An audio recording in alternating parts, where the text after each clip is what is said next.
Olá, eu sou Ribamar Diniz, doutorando em Teologia Sistemática pela Universidade Adventista de Plata e em História pela Universidade Federal do Pará. E a minha comunicação tem como título Autoridade de Ellen G. White e o princípio sola escritura, análise e reflexões na literatura adventista. A questão da autoridade profética tem sido discutida ao longo dos últimos 2000 anos do cristianismo. Dentro da Igreja Adventista é um tema relevante porque tem relação com Ellen White, que é uma de suas cofundadoras. George Knight, falando sobre esse assunto, chegou a dizer que a autoridade é o mais básico de todos os assuntos teológicos. As decisões na área de autoridade teológica moldam todas as outras áreas da compreensão de uma pessoa ou de um corpo religioso humano. O tema da autoridade é de interesse particular no Adventismo do sétimo dia, porque a denominação se mantém firme na autoridade suprema da Sagrada Escritura, embora também reivindique uma profecia inspirada comum de seus fundadores. A declaração atual de crenças fundamentais da denominação afirma que a palavra de Deus na Bíblia contém o conhecimento necessário para a salvação, é a fonte da doutrina e o padrão pelo qual todo ensino e toda experiência devem ser testados. Mas também mantém que Ellen G. White teve um dom profético válido e autoritativo. Então, o tema da autoridade profética pós-canônica de Ellen White é relevante porque está diretamente relacionado à autoridade das Escrituras. E esse assunto, então, ao longo da história do Adventismo, que já se aproxima de 200 anos, proveu uma vasta literatura que aborda o tema sob diferentes perspectivas. E essa comunicação tem o propósito de analisar e refletir sobre a autoridade profética de Ellen G. White e o princípio protestante sola escritura, tal como se apresenta na literatura publicada pela Igreja Adventista do Sétimo Dia. Em termos de metodologia, essa pesquisa é de natureza histórico-teológica e biográfica. É teológica porque analisará a relação ou a questão da autoridade profética de Ellen White em relação ao princípio de sola escritura. É histórica porque realizará essa análise dentro da trajetória da Igreja Adventista, e é biográfica porque ela vai considerar as experiências de vida de Ellen White e os significados atribuídos a estas experiências. Como é um estudo com base na literatura adventista e materiais já publicados, ele pode ser considerado uma pesquisa bibliográfica do ponto de vista metodológico. Então, em termos de procedimento, o estudo ele está dividido em 3 partes. Como o tempo é muito reduzido, eu daria apenas alguns exemplos, analisando e refletindo sobre a literatura adventista para chegar às suas conclusões.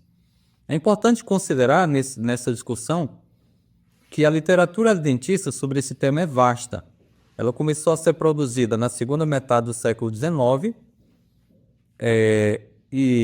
ela continuou sendo produzida ao longo do século XX até chegar ao nosso século XXI. E há livros, há artigos, há publicações acadêmicas, e ela pode ser dividida em 2 grupos principais: a literatura divulgativa, que é a maior parte, produzida pela própria igreja em suas publicações, ou por indivíduos interessados no tema, e há publicações técnicas, acadêmicas, que fazem um tratamento da questão de um ponto de vista mais objetivo e científico. Já a literatura divulgativa, a maior parte dela é apologética, ou seja, tende a defender a fé e divulgar a crença na autoridade de Ellen White. Ok? Então, há estudos biográficos, históricos e teológicos sobre a autoridade de Ellen White. Eu daria apenas alguns exemplos nessa breve exposição.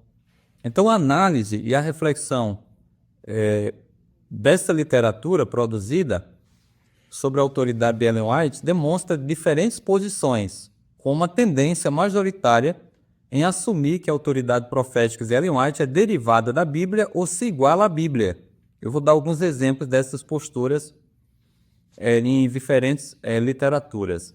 Aqueles que advogam que a autoridade de Ellen White deve ser reconhecida e ela é derivada da Bíblia, também defendem que esta autoridade envolve aspectos teológicos, pastorais e missionais.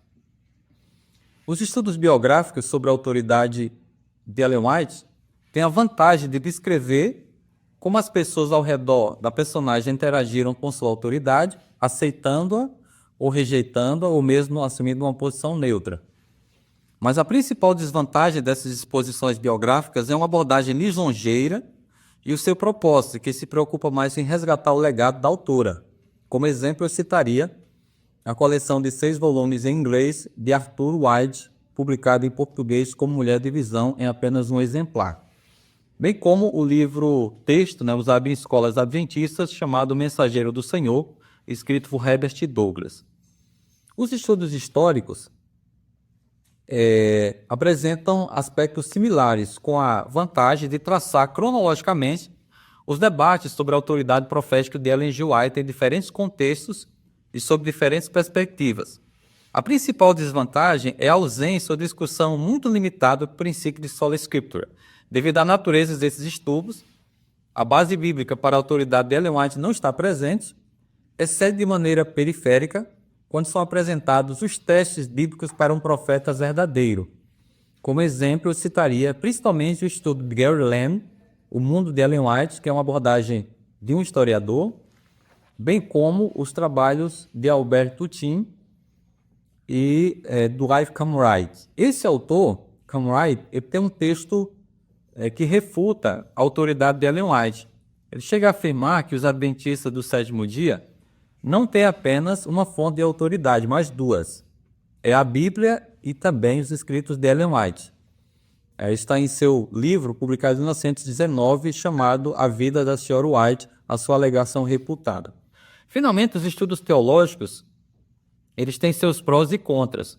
A principal vantagem é que eles discutem a relação dos escritos de Ellen White com a Bíblia e, em alguns casos, abordam diretamente a relação desses escritos com o princípio de sola scriptura. Contudo, mesmo esses estudos não oferecem uma perspectiva mais ampla sobre a discussão proposta nessa pesquisa. Como exemplo, eu citaria, por exemplo, o material do Dr. John Peckham, onde ele faz uma comparação entre o dom de Ellen White e o princípio protestante, que eu mencionei há pouco, bem como os estudos também do Isaac Malheiros, que é um teólogo brasileiro, onde ele faz essa mesma abordagem.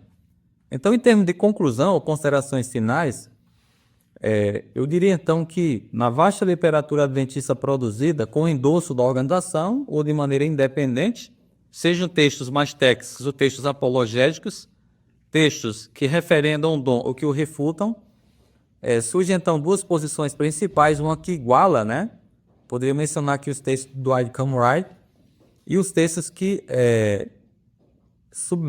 consideram que o dom de Ellen White é submetido à própria Bíblia.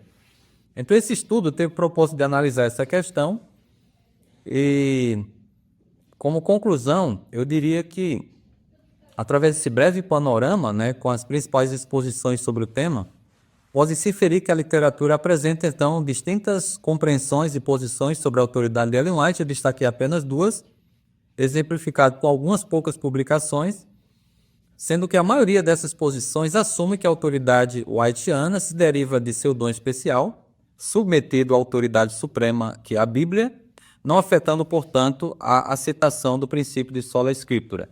Eu gostaria de mencionar um documento importante publicado pela Associação Geral abordando essa autoridade.